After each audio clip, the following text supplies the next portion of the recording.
ఈరోజు యూత్ చూడాల్సిన మంచి సినిమా అండి. ఎందుకంటే ఫస్ట్ ఆఫ్ ఆల్ ఏంటంటే వీళ్ళ పేరెంట్స్ మనకేమి ఇచ్చారు, మనం పేరెంట్స్ని ఎందుకు చూడాలి, మనకు ఆస్తులు ఏమి రాలేదు కదా అని ఈరోజు యూత్ ఇలా ఆలోచిస్తుంది. దానికి డిఫరెంట్గా తనకు తాను కష్టపడి ఇచ్చేసాడు. లాస్ట్లో కూడా ఒక డైలాగ్ ఉంటుంది క్లైమాక్స్లో, అదృష్టం నీకు కలిసి వచ్చింది కాబట్టి నువ్వు కోట్లు సంపాదించావు, అది అందరికీ కలిసి రాదు కదా అంటాడు. అందుకని మొత్తం తన ఆస్తి అంతా తన ఎంప్లాయీస్కి రాసి మళ్ళీ జీరో నుంచి తను స్టార్ట్ అవ్వడానికి ట్రై చేస్తాడు హీరో. అది మాత్రం ఎక్సలెంట్గా తీశారు. క్లైమాక్స్ అయితే సూపర్ అండి. ఈరోజు యూత్ చూడాల్సిన కంపల్సరీ మస్ట్ మూవీ అండి ఇది. బాగుంది. Music is excellent. మ్యూజిక్ చాలా మటుకు చూడొచ్చండి, చూడొచ్చు. యూత్ చూడాలి main. There is a message in the movie.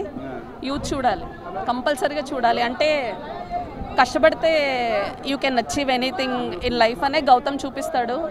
So yeah, అబ్బాయి స్టార్టింగ్ నుంచి hero background score, title of the movie Solo Boy అని అయితే ఏదైతే ఉందో అబ్బాయి ఒక్కడే అన్ని సాధిస్తాడు లైఫ్లో.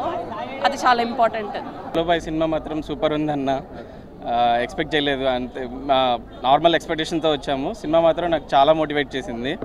ఎస్పెషల్లీ మిడిల్ క్లాస్ అబ్బాయిస్ మనం జనరల్గా చిల్గా ఉంటాము, కానీ ఎంత మోటివేషన్ ఇచ్చిందంటే లైక్ నేను ఒక జాబ్ చేసే అబ్బాయినే, బట్ రియల్లీ ఇన్స్పైర్డ్ అయ్యాను. స్టోరీ లైన్ చాలా బాగుంది. ఫస్ట్ సినిమా స్టార్ట్ అయిన ఒక 5-10 minutes కొంచెం స్లో ఉన్నా కూడా అక్కడ నుంచి వన్స్ స్టోరీ మనకి పికప్ అయిన తర్వాత సినిమా మాత్రం ఎక్దమ్ సూపర్.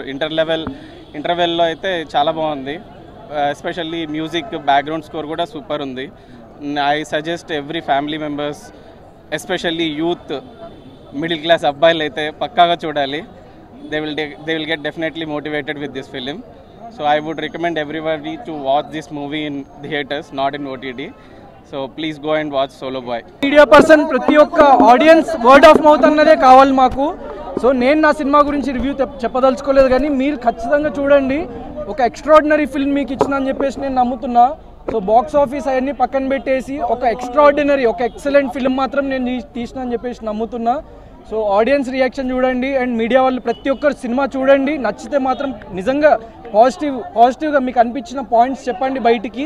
ఎందుకంటే చిన్న సినిమాకి మీడియా వాళ్ళ సపోర్ట్ కానీ ఆడియన్స్ సపోర్టే కావాలి. సో మా బ్యాక్ ఎండ్లో ఎవరూ లేరు పెద్దోళ్ళు, కానీ చాలా చిన్న బడ్జెట్లో, అంటే ఒక పెద్ద సినిమాకి అయ్యే ఒక క్యారవాన్ ఖర్చులో ఒక 2.5 కోట్లలో ఇంత క్వాలిటీ అచీవ్ చేయడం అన్నది that's success for me and I'm very happy. ఎందుకంటే ప్రతి ఒక్క మిడిల్ క్లాస్ పర్సన్ ఎమోషన్ ఇది. గట్టిగా కొట్టినామని నమ్ముతున్నా. ఇంకా మార్నింగ్ షో స్టార్ట్ అవ్వలేదు, ప్రీమియర్ షో ఒక్కటే అయింది. Thank you. ఎట్లా అనిపించింది సినిమా? సో ప్యూర్లీ మిడిల్ క్లాస్ పీపుల్తో చూడాలని చెప్పేసి అనుకున్నా నేను సినిమా. అందుకే మీడియాని పిలిచినాము, మిడిల్ క్లాస్ పీపుల్ని పిలిచినాము. సో మీరు వాళ్ళని అడిగి తెలుసుకోండి. Thank you. నేను మళ్ళీ వచ్చి మాట్లాడతా, మళ్ళీ మాట్లాడతా. ప్రమోషన్స్ ఆగవు, ప్రమోషన్స్ చేస్తూనే ఉంటాయి. ఎందుకంటే ఈ సినిమాకి చాలా ఎక్కువ షెల్ఫ్ లైఫ్ ఉంటుందని చెప్పేసి నేను నమ్ముతున్నా. చిన్న film, word of mouth please spread చేయండి. ఎందుకంటే ఇది ప్రతి ఒక్క పర్సన్ కనెక్ట్ అయ్యే సినిమా కాబట్టి. Thank you.